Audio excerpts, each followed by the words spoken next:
दोस्तों अगर आपने अपने प्रैक्टिकल वाइवा के लिए क्लास 12th प्रैक्टिकल वाइवा के लिए बायोलॉजी या फिर केमिस्ट्री के सब्जेक्ट में आपने चार्ट पर डीएनए बनाया है तो ये वीडियो आपके लिए बेस्ट होने वाला है। लगभग 20 क्वेश्चन हम इस वीडियो में कवर करने वाले हैं, लास्ट तक देखना बच्चों।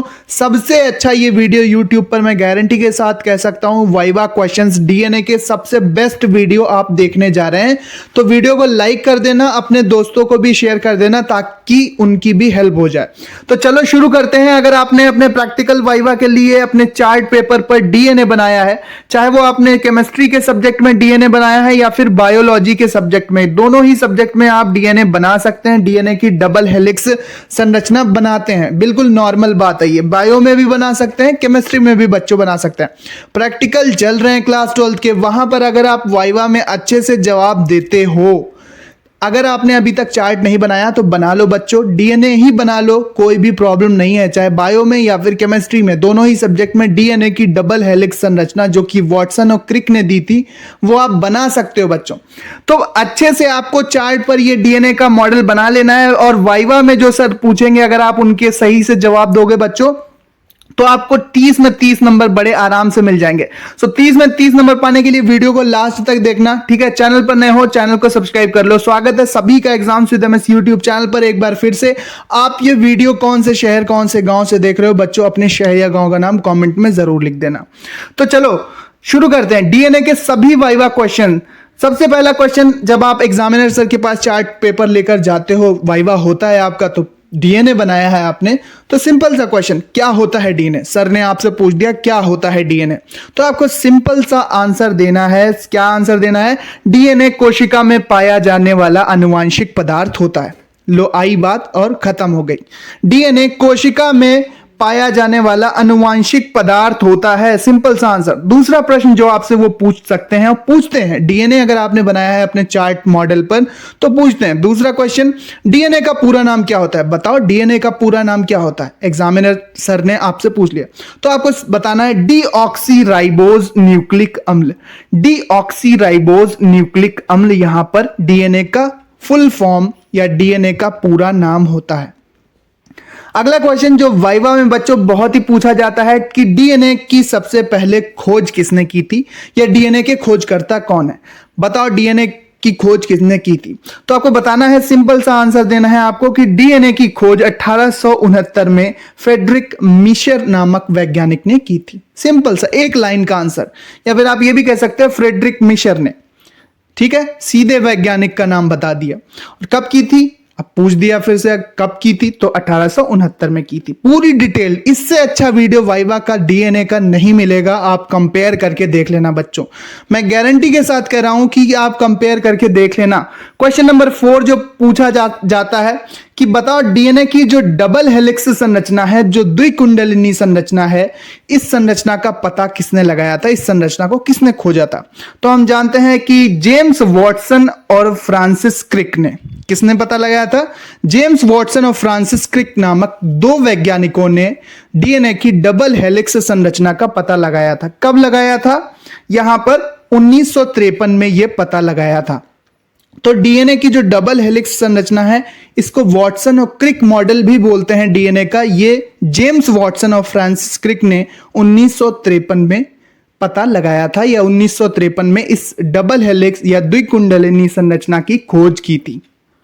अगला क्वेश्चन है यहां पर कि डीएनए कहां पाया जाता है? वाइवा का नेक्स्ट क्वेश्चन जो बनता है, चार्ट पे बना के ले गए हो कि डीएनए कहां पाया जाता है, आपने चार्ट रखा तो पूछ देंगे सर आपसे कि डीएनए पाया कहां जाता है, बताओ डीएनए कहां पाया जाता है।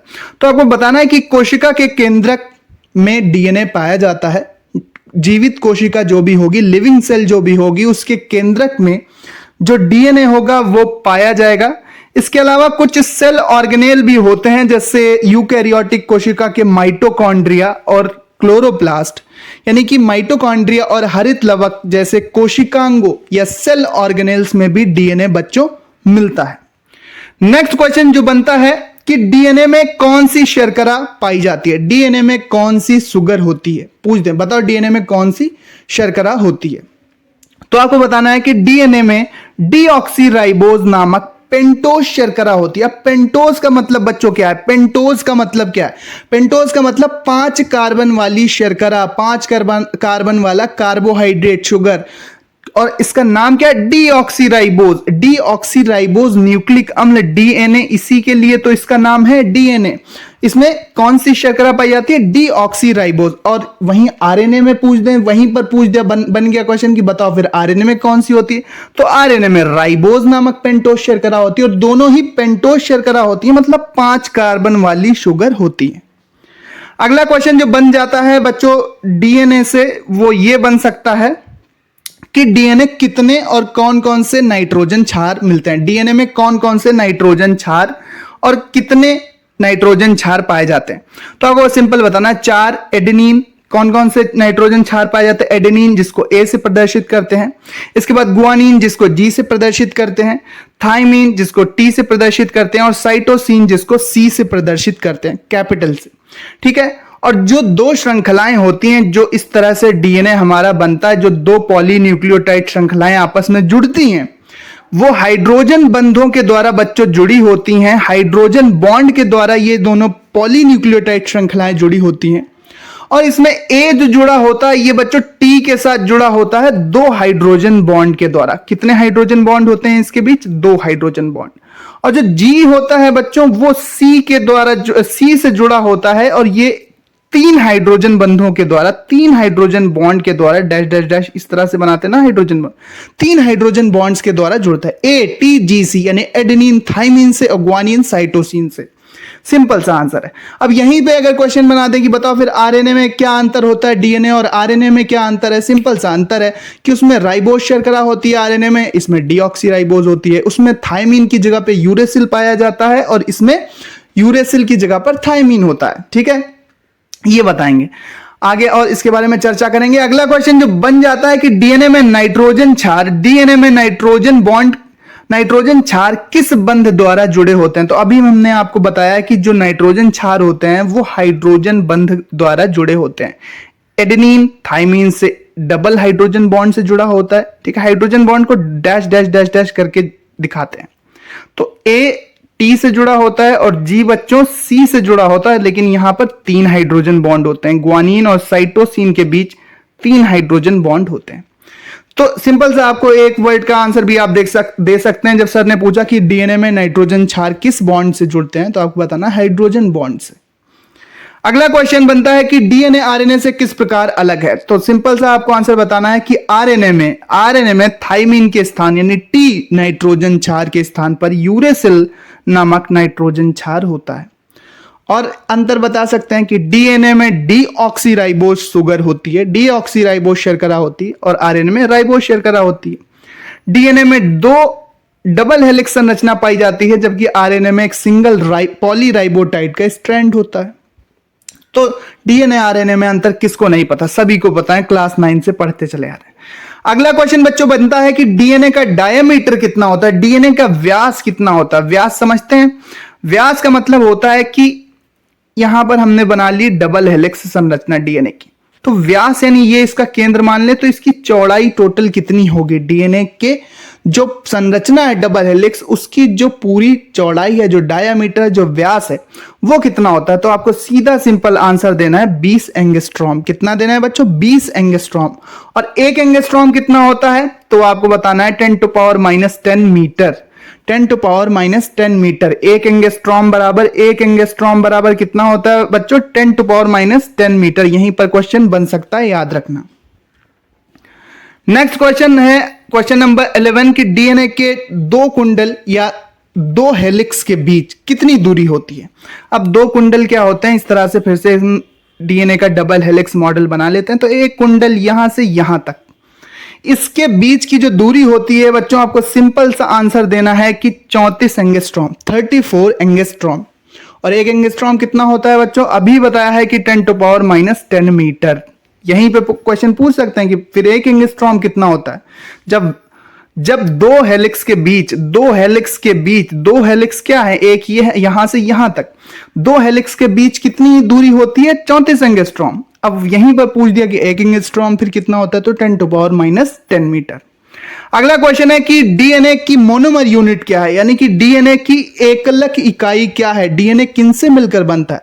तो डीएनए की ये जो दो पॉलीन्यूक्लियोटाइड श्रृंखलाएं होती हैं, एक पॉलीन्यूक्लियोटाइड श्रृंखला बच्चों ये हो गई एक तरफ की, और दूसरी तरफ की पॉलीन्यूक्लियोटाइड श्रृंखला हो गई। तो ये न्यूक्लियोटाइड से आपस में जब जुड़ते हैं न्यूक्लियोटाइड्स, तो ये पॉलीन्यूक्लियोटाइड श्रृंखलाएं बनती हैं जो कि हाइड्रोजन बॉन्ड्स के द्वारा बच्चों जुड़ जाती हैं और हमारा डीएनए का डबल हेलिक्स संरचना तैयार हो जाती है, बन जाती है।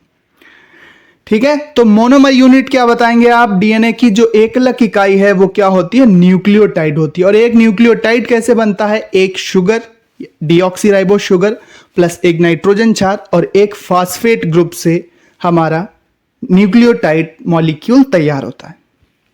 नेक्स्ट क्वेश्चन है कि दो न्यूक्लियोटाइड के बीच की दूरी कितनी होती है। पॉलीन्यूक्लियोटाइड श्रृंखलाएं फिर से बनाते हैं। ये रही एक पॉलीन्यूक्लियोटाइड श्रृंखला, ये रही दूसरी पॉलीन्यूक्लियोटाइड श्रृंखला। ठीक है, इसमें एक कुंडल में, एक पूरी हेलिक्स में होते हैं 10 न्यूक्लियोटाइड। कितने न्यूक्लियोटाइड, 10 न्यूक्लियोटाइड। और दो कुंडलों के बीच की दूरी कितनी होती है, 34 एंगस्ट्रॉम। तो दो न्यूक्लियोटाइड के बीच की दूरी बच्चों 3.4 एंगस्ट्रॉम होती है। दो न्यूक्लियोटाइड के बीच की दूरी, सर पूछेंगे बताओ कि डीएनए के डबल हेलिक्स मॉडल में जो आपने बनाया है, इसमें दो न्यूक्लियोटाइड के बीच की दूरी कितनी होती है, तो आपको बताना है 3.4 एंगस्ट्रॉम। नेक्स्ट क्वेश्चन, डीएनए की एक कुंडलनी में कितने न्यूक्लियोटाइड होते हैं। एक कुंडल में, एक कुंडल क्या होता है ये ध्यान से समझ लेना कि यहां पर बन गया एक कुंडल, यानी इस गैप से लेकर ये जो नेक्स्ट वाला साइकिल आएगा यहां तक की दूरी। तो इसमें 10 न्यूक्लियोटाइड होते हैं। कितने होते हैं बच्चों, 10 न्यूक्लियोटाइड। 10 न्यूक्लियोटाइड्स एक कुंडल में होते हैं। न्यूक्लियोटाइड क्या, वही जो क्षार आपस में, क्षार फास्फेट प्लस शुगर के जो मॉलिक्यूल होते हैं आपस में जुड़कर हाइड्रोजन बॉन्ड्स के द्वारा जुड़कर जो रचना बनाते हैं। नेक्स्ट क्वेश्चन है कि डीएनए को किस एंजाइम की सहायता से काटा जा सकता है। डीएनए टेक्नोलॉजी होती है जैव प्रौद्योगिकी में, आपने पढ़ा भी होगा 12th में कि डीएनए में जो स्पेसिफिक जीन होते हैं उसको काट कर बाहर निकाल लेते हैं और दूसरा कोई वांछित जीन वहां पर प्रवेश करा दिया जाता है। यह प्रक्रिया किस एंजाइम के द्वारा कराई जाती है। तो आपको सिंपल सा आंसर देना है कि डीएनए को टुकड़ों में काटा जा सकता है रेस्ट्रिक्शन एंडोन्यूक्लियस एंजाइम के द्वारा। रेस्ट्रिक्शन एंडोन्यूक्लियस एंजाइम, या फिर इसको हम प्रतिबंधन एंडोन्यूक्लियस एंजाइम भी कह सकते हैं। जो रेस्ट्रिक्शन है इसी का मतलब प्रतिबंधन हो गया। ठीक है, इसको आणविक कैंची भी कहा जाता है। आणविक कैंची भी इसको कहते हैं। लो, सबसे सरल तरीके से रेस्ट्रिक्शन एंडोन्यूक्लियस एंजाइम, प्रतिबंधन एंडोन्यूक्लियस एंजाइम से इनको डीएनए को खंडों में, टुकड़ों में काटा जा सकता है। ठीक है, तो इस एंजाइम को प्रतिबंधन या फिर रेस्ट्रिक्शन एंडोन्यूक्लियस एंजाइम को क्या कहते हैं, आणविक कैंची, मॉलिक्यूलर सीजर भी कहते हैं। अगला क्वेश्चन बन जाता है, डीएनए के टुकड़े हो गए, अब वांछित जीन को वहां पर प्रवेश करा के फिर से डीएनए को जोड़ना है। तो ये काम किस एंजाइम द्वारा होता है, सर ने पूछ लिया आपसे तो बता देना सिंपल सा आंसर, लाइगेज एंजाइम द्वारा। किस एंजाइम के द्वारा बच्चों, लाइगेज एंजाइम एक ऐसा एंजाइम है जो कि डीएनए सेक्शंस को, डीएनए टुकड़ों को, डीएनए खंडों को दोबारा जोड़ने का काम करता है। क्वेश्चन नंबर 17 पूछ देंगे, भाई डीएनए बना लाए हो चार्ट पे आप, डीएनए का कार्य क्या होता है, क्या कार्य है डीएनए का। तो सिंपल सा आपको आंसर देना है कि सर डीएनए आनुवांशिक पदार्थ होता है और ये जीवित प्राणियों में, पेड़ हो या फिर जंतु हो, पौधे हो या फिर जंतु हो, ये पीढ़ी दर पीढ़ी लक्षणों को आनुवांशिक सूचनाओं के रूप में स्थानांतरित करता है। लक्षणों का स्थानांतरण आनुवांशिक कोड के रूप में करता है। सिंपल एक लाइन में जवाब क्या देंगे, सामने लिखा है कि पीढ़ी दर पीढ़ी आनुवांशिक सूचनाओं का स्थानांतरण करता है। ठीक है, सिंपल।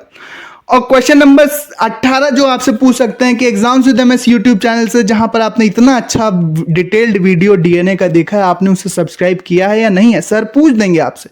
तो फिर आपको सिंपल से बता देना है जी हाँ हमने सब्सक्राइब किया है। तो बच्चों सब्सक्राइब कर लो। आपके वाइवा के लिए, आपके प्रैक्टिकल के लिए ऑल द बेस्ट। अच्छे से पढ़ के जाओ। डीएनए के लगभग सभी क्वेश्चन कवर हो गए हैं। डीएनए आरएनए में अंतर, सारे कुछ यहां पर आंसर के साथ मैंने आपको बता दिया है। ये पीडीएफ आपको हमारे टेलीग्राम चैनल पर मिलेगा। टेलीग्राम चैनल का लिंक डिस्क्रिप्शन में दे दिया है।